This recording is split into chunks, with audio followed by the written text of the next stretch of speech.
Hello everyone, welcome to IQ tab. A very good morning to all of you. I hope आप बहुत ही अच्छे होंगे और आपकी पढ़ाई भी अच्छे से चल रही होगी। जैसा कि आप जानते हैं, कल की वीडियो में हमने डिफरेंट ग्रांट्स जो थी उनको डिस्कस कर लिया था। एंड जो हमारे 3 तरह के फंड्स होते हैं जी, consolidated fund of India, contingency fund of India, public account, ये भी हमने अच्छे से डिस्कस कर लिया था। ठीक है, तो राइट नाउ आज हम मेन फोकस करेंगे अपना कि पार्लियामेंट के जो मल्टी फंक्शनल रोल है वो कौन कौन से होते हैं। जैसा कि मैंने कल की वीडियो में बता भी दिया था आपको कि आपको कुछ कुछ लेजिस्लेटिव पावर्स देखने को मिलेंगी पार्लियामेंट की। एग्जीक्यूटिव पावर एंड फंक्शंस क्या होते हैं, फाइनेंशियल पावर, कॉन्स्टिट्यूशनल पावर कौन सी है, जुडिशियल पावर कौन सी है, इलेक्टोरल पावर और अदर पावर्स जो हैं, इन सबको आज हम डिटेल्ड में डिस्कस करेंगे। ओके, तो सबसे पहले हम यहाँ पे बात करते हैं। यहाँ पे बोला गया है कि in the Indian politico administrative system, यानी इंडिया का जो पॉलिटिकल एडमिनिस्ट्रेटिव सिस्टम है उसमें पार्लियामेंट ऑक्यूपाइज करता है सेंट्रल पोजीशन।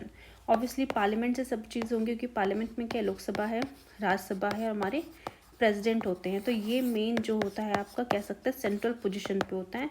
उसके बाद आप देखेंगे डिफरेंट स्टेट्स में उनकी अपनी अपनी लेजिस्लेटिव असेंबली होती है, ठीक है, काउंसिल्स होती हैं। तो यहाँ पे बोला गया है, तो क्योंकि पार्लियामेंट ऑक्यूपाई करता है सेंट्रल पोजीशन को, that has multi functional role उनके देखने को मिलेंगे। It enjoy the extensive power and performs a variety of functions towards the fulfillment of its constitutionally expected role. Its power and function can be classified under the following heads. यानी कि constitutionally जो भी उनको expected role दिया गया है कि लोकसभा का ये अपना रोल होगा, राज्यसभा इस फील्ड में काम करेगा, जो आपके एग्जीक्यूटिव है यानी council of minister headed by the prime minister, इनके कुछ स्पेसिफिक रोल होंगे। तो इन सभी रोल्स को फुलफिल करने के लिए उनको कुछ एक्सटेंसिव पावर्स दी गई हैं ताकि वो अपने रोल को अच्छे से परफॉर्म कर सकें। ठीक है, तो वो पावर्स और फंक्शंस को भी हम डिटेल में डिस्कस कर लेते हैं। तो सबसे पहले आपको देखने को मिलेगा legislative power and the functions.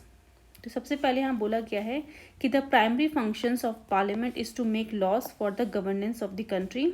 It has exclusive power to make laws on the subjects enumerated in the union list. This is very important, which at present is 98 subject है। ओरिजिनली 97 सब्जेक्ट आपको देखने को मिलेंगे union list में।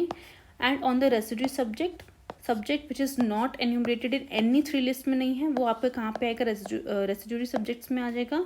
With regard to the concurrent list, at present 52 subject से originally 47 subjects हुआ करते थे।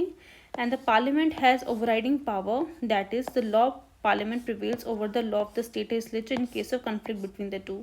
यानी सिंपली आपको यहाँ पे बोला गया है कि जो मेन हमारी पार्लियामेंट है, कंट्री का गवर्नेंस चलाने के लिए जो मेन फंक्शन है पार्लियामेंट के, वो हमें देखने को मिलेंगे। ठीक है, तो सबसे पहले 3 लिस्ट की यहाँ पे बात की जा रही है, यूनियन लिस्ट, स्टेट लिस्ट और आपका कंकरेंट लिस्ट। और रेसिड्यूरी पावर जो कि कहीं पे भी नहीं है, वो बेसिकली वो पावर जो है रेसिड्यूरी के अंदर आ जाती है और सेंट्रल गवर्नमेंट उस पर लॉ बना सकता है। तो यूनियन लिस्ट में आपको देखने को मिले करेंटली कितने सब्जेक्ट्स हैं, आपका 98 है। स्टेट लिस्ट में आपको यहाँ पर देखने को मिलेगा 59 सब्जेक्ट्स हैं। ठीक है, ओरिजिनली यहाँ पे 66 सब्जेक्ट्स हुआ करते थे। और जो आपका कंकरेंट लिस्ट है वहाँ पे एट प्रेजेंट 52 सब्जेक्ट्स देखने को मिलेंगे। ठीक है, और कंकरेंट लिस्ट में क्या होता है कि दोनों लॉ बना सकते हैं, सेंट्रल गवर्नमेंट भी लॉ बना सकता है, स्टेट गवर्नमेंट भी लॉ बना सकता है। बट इन केस में अगर कोई कन्फ्लिक्ट होता है, मतलब एक पर्टिकुलर उस पर अगर दोनों लॉज बनाते हैं और कन्फ्लिक्ट देखने को मिलता है, तो उस केस में आपका जो है पार्लियामेंट यानी जो लोकसभा के द्वारा जो लॉ बनाया गया होगा वो बेसिकली प्रिवेल करेगा। किसका, स्टेट लेजिस्लेटिव का जो है बनाया हुआ लॉ जो उतना पावरफुल नहीं रह जाएगा, बिकॉज पार्लियामेंट के पास ज़्यादा पावर है। तो पार्लियामेंट ने अगर उस पर लॉ बना दिया तो वही प्रिवेल करेगा। ठीक है, कन्फ्लिक्ट की सिचुएशन में। नेक्स्ट यहाँ पे आपको देखने को मिलेगा कि सेंटर यूनियन लिस्ट में सब्जेक्ट उस पर लॉ बना रहा है, कंकरेंट लिस्ट पे भी लॉ बना सकता है, सेंटर भी स्टेट भी। रेसिड्यूरी पावर ऑब्वियसली सेंटर को दी गई है, पर जो स्टेट लिस्ट में जो सब्जेक्ट्स है उसमें स्टेट लॉ बना सकता है। ठीक है, बट कुछ ऐसे एबनॉर्मल सर्कमस्टांसेस होते हैं जिसके थ्रू हम कह सकते हैं कॉन्स्टिट्यूशन ने एम्पावर किया है पार्लियामेंट को कि वो भी लॉ बना सकती है उन सारे सब्जेक्ट्स में जो कि स्टेट लिस्ट में मेंशन है। तो नॉर्मली सिर्फ स्टेट ही लॉ बना सकता है, यानी स्टेट गवर्नमेंट ही अपने स्टेट लिस्ट में सब्जेक्ट है उन पर लॉ बना सकते हैं। बट अगर कुछ ऐसे एबनॉर्मल सर्कमस्टांसेस आ जाते हैं, वो सर्कमस्टांसेस कौन सा भी हम उसको डिटेल में देखेंगे। बट उन सर्कमस्टांसेस के केसेस में कॉन्स्टिट्यूशन नहीं पावर दे रही है पार्लियामेंट को कि भाई आप भी इस पर लॉ बना सकते हो। और स्टेट लिस्ट में एट प्रेजेंट 59 सब्जेक्ट देखने को मिलेंगे, ओरिजिनली 66 सब्जेक्ट्स थे। तो वो एबनॉर्मल सर्कमस्टांसेस कौन से हैं? सबसे पहले यहाँ पे बोला गया है when the Rajya Sabha passes a resolution to that effect, यानी अगर मान लो, क्योंकि राज्यसभा हम जानते हैं स्टेट को रिप्रेजेंट करता है, तो अगर मान लो उन्हें लगता है कि स्टेट लिस्ट में अगर ऐसा कोई सब्जेक्ट है जिस पे सेंटर गवर्नमेंट को लॉ बनाना चाहिए, तो उस केस में जो है राज्यसभा एक रेजोल्यूशन पास करेगा, तब जाके वो पार्लियामेंट में जो बैठे हुए लोकसभा हैं उनके थ्रू जो है वो लॉ बनाया जाएगा। ठीक है। सेकंड बोला गया है कि when a proclamation of a national emergency is in operation. Obviously हम जानते हैं नेशनल इमरजेंसी जब भी होती है उस केस में जो मेन पावर है हमारे पार्लियामेंट के पास आ जाती है, और पार्लियामेंट अगर पावर मतलब पार्लियामेंट जो है बेसिकली उस पर्टिकुलर स्टेट लिस्ट में जो भी सब्जेक्ट्स है उन पे जो है बेसिकली लॉ बना सकती है। पार्लियामेंट का बनाना मतलब एक तरह से council of minister headed by the prime minister, ये मेन इफेक्ट में आ जाते हैं उस केस में जब नेशनल इमरजेंसी लगी होती है किसी पर्टिकुलर स्टेट में।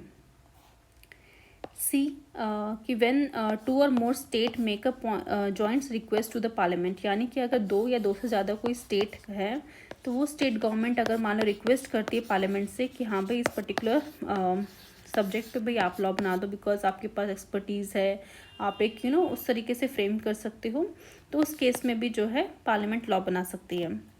नेक्स्ट बोला गया कि when the necessary to give effect to the international agreement, treaties and convention. ठीक है। तो यानी कोई भी इंटरनेशनल ट्रीटी साइन करी है गवर्नमेंट ने, कोई भी एग्रीमेंट हुआ है, कन्वेंशन हुआ है, तो उस पर्टिकुलर केस में आप जान सकते हो कि इंटरनेशनल ट्रीटी है। ठीक है। तो उसका इफेक्ट पूरे देश में कॉमन होना चाहिए। ठीक है। तो उस चीज़ के वो इफेक्ट में लाने के लिए फॉर एग्जांपल एक इंटरनेशनल ट्रीटी है कि हमें अपनी वाइल्ड लाइफ का अच्छे से केयर वेयर करना है, अपने वेटलैंड्स का अच्छे से ध्यान रखना है, इकोसिस्टम को मेंटेन करना है, तो उस पर्टिकुलर ट्रीटी में गवर्नमेंट को लॉ बनाना है। अब जो गवर्नमेंट है अगर स्टेट गवर्नमेंट लॉ बनाएगी तो अपने हिसाब से अपने अपने स्टेट में जो भी कंडीशन है उसके हिसाब से लॉ बना देगी, बट अगर सेंटर गवर्नमेंट लॉ बनाएगी तो वो यूनिफॉर्म होगा, यानी हर एक स्टेट में वो सेम कंडीशन के अकॉर्डिंग वो जो है लॉ इम्प्लीमेंट होगा। तो बहुत इंपॉर्टेंट है कि ऐसे केसेस में जो एक यूनिफॉर्म लॉ लेके आएँ ताकि हर एक स्टेट उस पर्टिकुलर पैरामीटर्स को ध्यान में रख के काम करे। नेक्स्ट बोला गया है कि when the president rule is in operation in the state. Similarly national emergency case में भी ये होता है कि मेन पावर जो होती है सेंटर गवर्नमेंट के पास आ जाती है, यानी पार्लियामेंट के पास आ जाती है उस पर्टिकुलर स्टेट में लॉ बनाने के लिए। एंड प्रेसिडेंट रूल के केस में भी क्या होता है, प्रेसिडेंट कहने को तो प्रेसिडेंट रूल लगा है, बट प्रेसिडेंट जो होते हैं आप जानते हो उनके बिहाफ में कौन काम कर रहा होता है, पार्लियामेंट काम कर रही होती है, यानी जो मेन एग्जीक्यूटिव है हमारे काउंसिल ऑफ मिनिस्टर, वो उस पर्टिकुलर स्टेट में जो भी काम वाम होता है, कोई लॉ लेके आना है, तो वो सब चीज़ें काउंसिल ऑफ मिनिस्टर्स देखते हैं। ठीक है। नेक्स्ट आपको देखने को मिलेगा यहाँ पे बोला गया है कि the parliament make laws in a skeleton form and authorise the executive to make detailed rule and regulation with in the framework of the parent law. This is known as the delegated legislation और the executive legislation और the subordinate legislation. Such rules and regulations are placed before the parliament for its examination. ठीक है। तो यानी कि जो main parliament है हमारा जिसमें लोकसभा राज्यसभा बैठती है, तो वो जब लॉ बना रहे होते हैं क्योंकि वो लेजिस्लेचर हैं तो वो पर्टिकुलर लॉ बनाएंगे। मान लो उनको कोई हेल्थ से रिलेटेड कुछ लॉ बनाना है तो वो एक स्केलेटल फॉर्म में जो है वो बेसिकली उसको फ्रेम कर देंगे, मतलब जो हड्डी का ढांचा जिस तरह से होता है ना उस तरह से वो पर्टिकुलर लॉ होगा।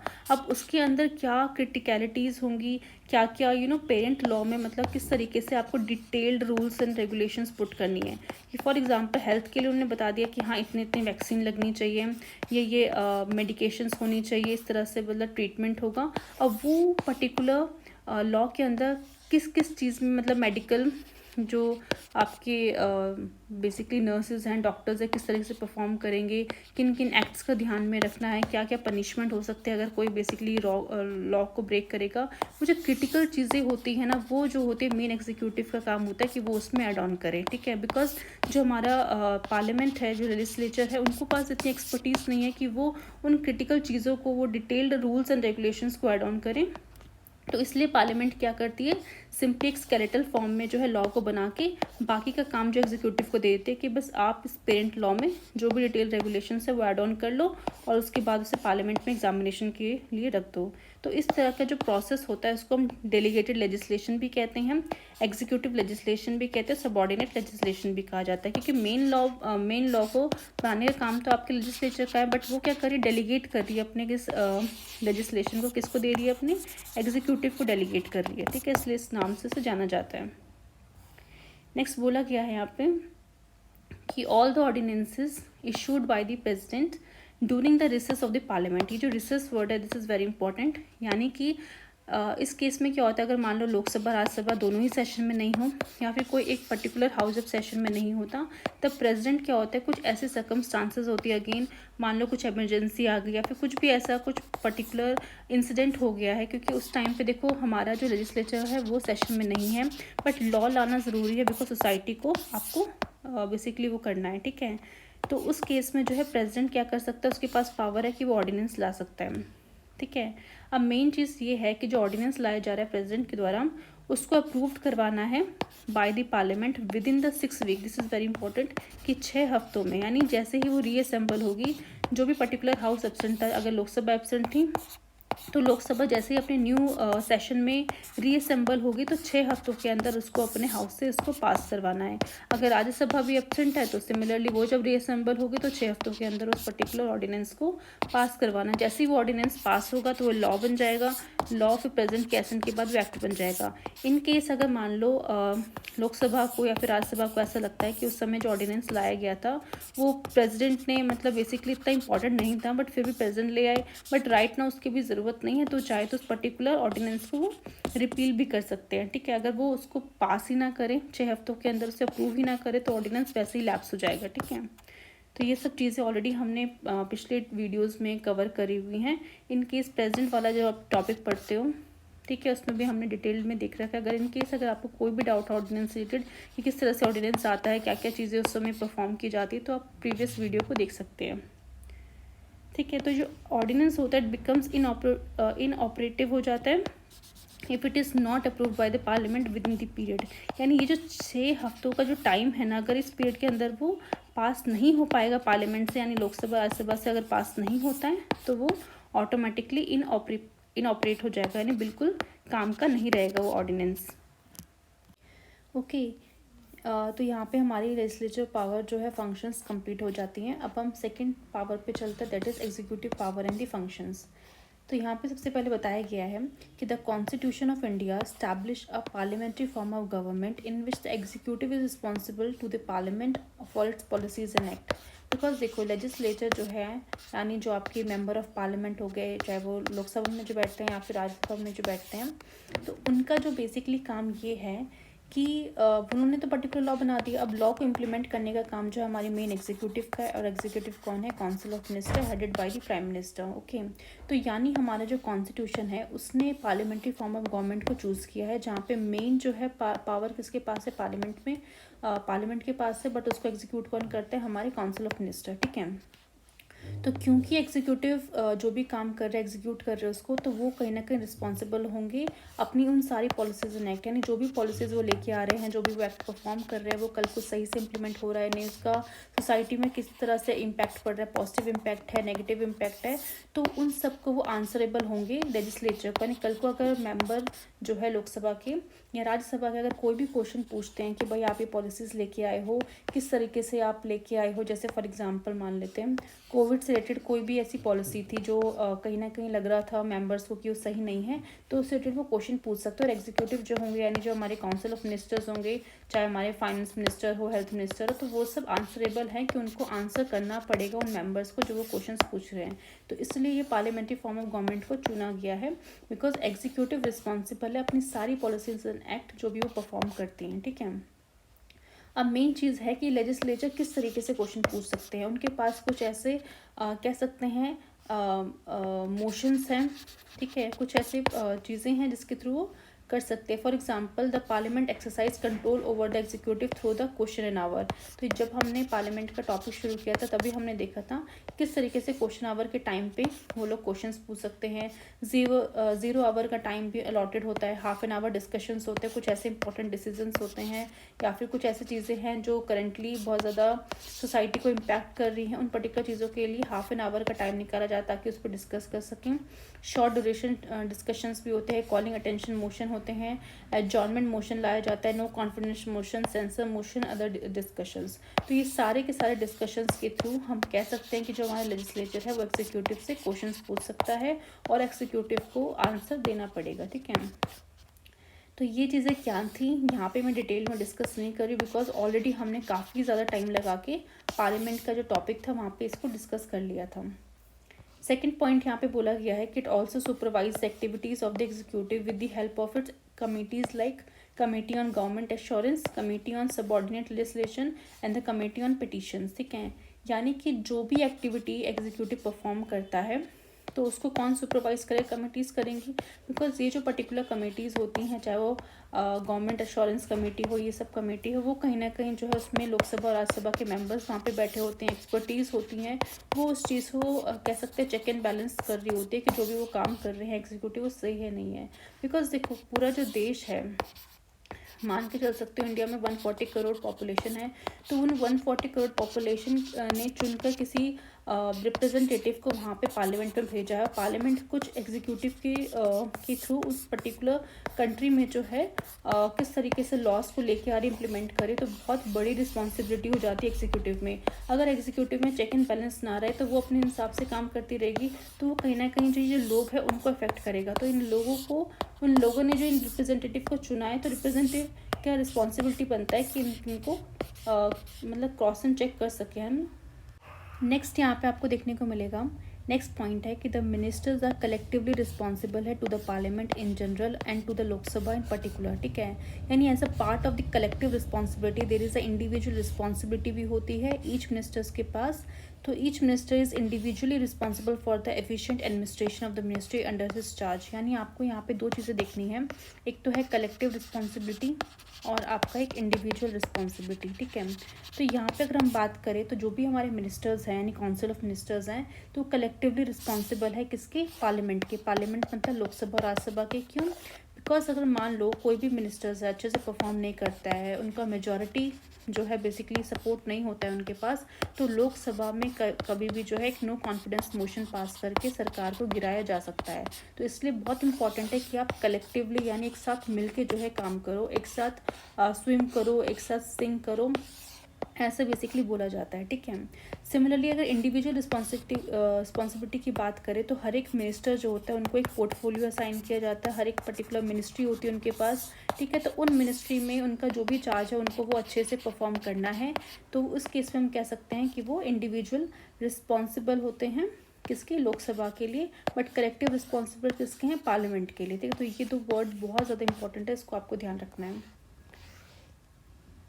तो यही चीज़ यहाँ पे अगेन सिंप्लीफाई की गई है कि this means that they continue in office so long as they enjoy the confidence of the majority of member in the Lok Sabha.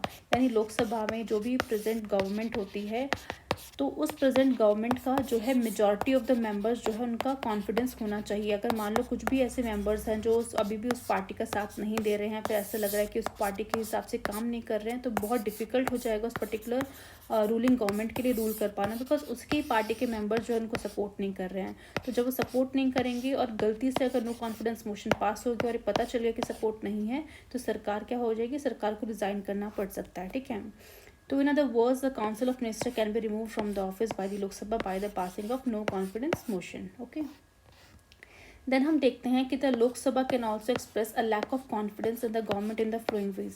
तो ऐसा नहीं है कि जब नो कॉन्फिडेंस मोशन ही पास होगा तभी एक ज़रिया है जो है गवर्नमेंट को बेसिकली गिराने का, नहीं। इसके अलावा बहुत से ऐसे इवेंट्स आपको देखने को मिलेंगे जो कहीं ना कहीं इनडायरेक्टली सिग्निफाई कर रहे होते हैं कि लोकसभा जो है वहाँ पे लैक ऑफ कॉन्फिडेंस देखा जा रहा है उस पर्टिकुलर गवर्नमेंट का, ठीक है। तो सबसे पहले हम बात करते हैं by not passing a motion of thanks on the president's inaugural address. यानी क्या होता है, फॉर एग्जांपल गवर्नमेंट है, जो भी रूलिंग पार्टी की गवर्नमेंट है, उन्होंने एक पर्टिकुलर फाइनेंशियल ईयर में जो भी काम करे हैं, जो भी पॉलिसीज़ लेके आए हैं, जो भी एक्ट बेसिकली लेके आई हैं, तो उन सब का एक डिटेल्ड में कह सकते हैं ब्रीफली एक डॉक्यूमेंट होता है जिसको हम बेसिकली मोशन ऑफ थैंक्स बोलते हैं।